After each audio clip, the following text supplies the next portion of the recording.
So Balaton Park set to host just the 4th ever Grand Prix of Hungary. Acosta is in the 36s. That is brilliant, isn't it, by Pedro Acosta? A 1:36.827, and that's a game changer in this session because he's gone over half a second clear. Pedro Acosta, it's his Friday in Hungary. The only rider to find a lap in the 36s, 4/10 quicker than Fabio Di Gianantonio at the checkered flag.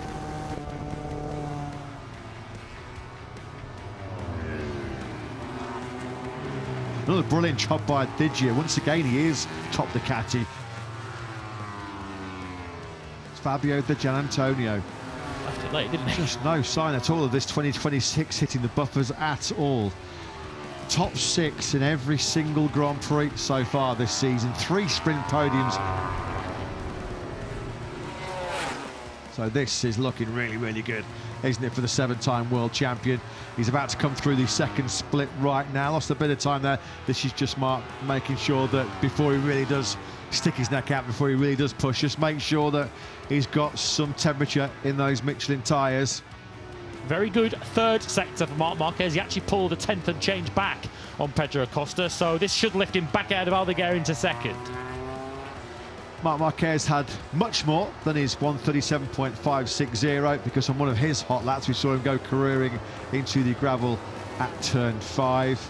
He goes through in 7th place. And completing our top 4 was Fermin Aldeguer. Had a look at both compounds of rear tyre. Started on the soft, moved across to the medium. Of course, it was the soft that he used ultimately to set a 1:37.4 to take 4th. Through into Q2. Jello sprint winner Ralph Fernandez looking in great nick once again here in Balaton. His best work, a 1:37.328, coming at the start of that crucial 4th run. P3 for the Trackhouse Aprilia. Gura second of the Trackhouse Aprilias in.